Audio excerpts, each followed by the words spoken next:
Hi ನಮಸ್ಕಾರ. Nursing ಲೋಕ YouTube ಚಾನಲ್ಗೆ ಸ್ವಾಗತ. ಇಂದು terminology E and F Kannada ವಿವರಣೆಯನ್ನು ನೋಡೋಣ ಬನ್ನಿ. Echolalia, pathological repetition by imitation of the speech of another. It means ಇತರ ವ್ಯಕ್ತಿಗಳು ಹೇಳುವ ಮಾತುಗಳನ್ನು ಪುನರಾವರ್ತಿಸುವುದು. ಇಕೋಪ್ರೆಕ್ಸಿಯಾ, a pathological repetition by imitation of the behavior of another. It means ಇತರ ವ್ಯಕ್ತಿಗಳು ಮಾಡುವ ಕ್ರಿಯೆ ಅಥವಾ ಚಲನೆಗಳನ್ನು ನಕಲು ಮಾಡುವುದು. Egocentric, self centred, preoccupied with one's own needs and lacking interest in other. It means ತನ್ನ ಆಲೋಚನೆ, ಭಾವನೆ ಮತ್ತು ಅಗತ್ಯಗಳು ಮಾತ್ರ ಮುಖ್ಯವೆಂದು ತಿಳಿದು ಇತರರ ಬಗ್ಗೆ ಯೋಚಿಸದೇ ಇರುವುದು. Ego dystonic, distressing to the individual. It means ಒಬ್ಬ ವ್ಯಕ್ತಿಯು ಮಹತ್ವ ನೀಡುವ ವೈಯಕ್ತಿಕ ಮೌಲ್ಯಗಳಿಗೆ ಮತ್ತು ನಂಬಿಕೆಗೆ ವಿರುದ್ಧವಾಗಿ ಯೋಚಿಸುವುದು. Encopresis, involuntary passage of faeces in inappropriate places after age of voluntary control has been established. It means ವ್ಯಕ್ತಿಯು ಶೌಚಾಲಯದ ನಿಯಮವನ್ನು ಅರಿತಿದ್ದರೂ ನಿಯಂತ್ರಣಕ್ಕೆ ಬಾರದೆ ಬೇರೆ ಬೇರೆ ಜಾಗದಲ್ಲಿ ಮಲವಿಸರ್ಜನೆಯನ್ನು ಮಾಡುವುದು. Enuresis, involuntary passage of urine after the age of voluntary control has been established. It means ಮಲಮೂತ್ರವನ್ನು ಕಂಟ್ರೋಲ್ ಮಾಡಿಕೊಳ್ಳುವ ವಯಸ್ಸಾದರೂ ನಿಯಂತ್ರಿಸಿಕೊಳ್ಳದೆ ಮೂತ್ರ ವಿಸರ್ಜನೆಯನ್ನು ಮಾಡುವುದು. Ego, a person's sense of self esteem or self importance. It means ವ್ಯಕ್ತಿಯ ತನ್ನ ಗೌರವ ಮತ್ತು ತನ್ನ ಬಗ್ಗೆ ಇರುವ ಭಾವನೆ. Euphoria, excessive feeling of happiness or elation. It means ವ್ಯಕ್ತಿಯು ಅತಿಯಾದ ಸಂತೋಷವನ್ನು ಅನುಭವಿಸುವುದು. Eustress, positive and motivating the stress shown by one's confidence in the ability to master a challenge or stressor. It means ಒಬ್ಬ ವ್ಯಕ್ತಿಗೆ ನೀಡುವ ಪಾಸಿಟಿವ್ ಮೋಟಿವೇಶನ್ ಮತ್ತು ಅವರ confidence ಲೆವೆಲನ್ನು ಹೆಚ್ಚಿಸಲು ನೀಡುವ ಪ್ರಯೋಜನಕಾರಿಯಾದಂತಹ ಒಂದು ಒತ್ತಡ.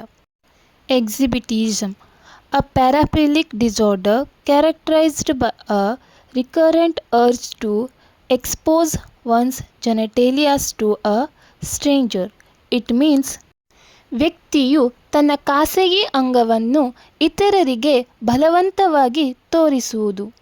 Extrapyramidal symptoms EPS, certain movement problems like tremors, stiffness, restlessness that occurs as side effects of psychiatric medicine.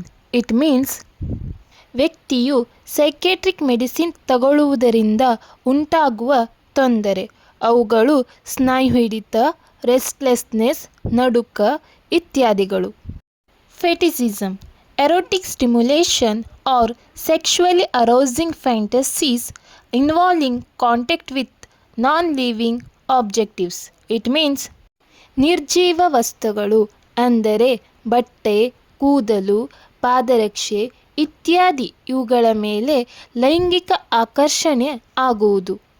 Flat affect, absence or near absence of any sign of affective expression. It means ಭಾವನೆಗಳಿಲ್ಲದಂತೆ ಕಾಣುವುದು. ಉದಾಹರಣೆಗೆ ಒಬ್ಬ ವ್ಯಕ್ತಿ ದುಃಖದ ಸುದ್ದಿಯನ್ನು ಕೇಳಿದರೂ ಕೂಡ ಯಾವುದೇ ಭಾವನೆಗಳನ್ನು ತೋರಿಸದೆ ಸಾಮಾನ್ಯರಂತೆ ಕುಳಿತುಕೊಳ್ಳುವುದು. Flight of ideas, rapid shifting between topics that are unrelated to each other. It means ವ್ಯಕ್ತಿಯ ಯೋಚನೆಗಳು ಅತಿ ವೇಗವಾಗಿ ಒಂದು ವಿಷಯದಿಂದ ಇನ್ನೊಂದು ವಿಷಯದ ಬಗ್ಗೆ ಚೇಂಜ್ ಆಗುತ್ತಾ ಇರುತ್ತದೆ. Formal thought disorder, disturbance in the form of thought rather than the content of thought. It means ವ್ಯಕ್ತಿಯು ಮಾತನಾಡುವಾಗ ಅಥವಾ ಯೋಚಿಸುವಾಗ ಅವನ ಮಾತು ಸರಿಯಾಗಿ ಜೋಡಣೆ ಆಗದೆ ತಪ್ಪು ತಪ್ಪಾಗಿ ಹೇಳುವುದು.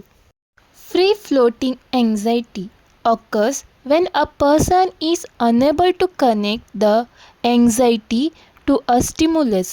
It means ವ್ಯಕ್ತಿಯು ಯಾವುದೇ ಒಂದು ಸ್ಪಷ್ಟ ಕಾರಣವಿಲ್ಲದೆ ಯಾವಾಗ ಬೇಕಾದಲ್ಲಿ ಆತಂಕ, ಭಯ, ಕಳವಳಕ್ಕೆ ಒಳಗಾಗುವನು. Fugue, inability to recall one's past or identity, accompanied by sudden and unexpected travel away from home. It means ವ್ಯಕ್ತಿಯು ತಾನು ಯಾರೆಂಬ ಅರಿವನ್ನು ಕಳೆದುಕೊಂಡು ಅಚಾನಕವಾಗಿ ಮನೆ ಬಿಟ್ಟು ಬೇರೆ ಕಡೆ ಹೋಗಿ ತನ್ನ ಹಳೆಯ ಜೀವನ ಅಥವಾ ಗುರುತನ್ನು ಮರೆಯುತ್ತಾನೆ. The next video is GHI. Thank you for watching. Please do like, share, comment and subscribe to my channel. Thank you.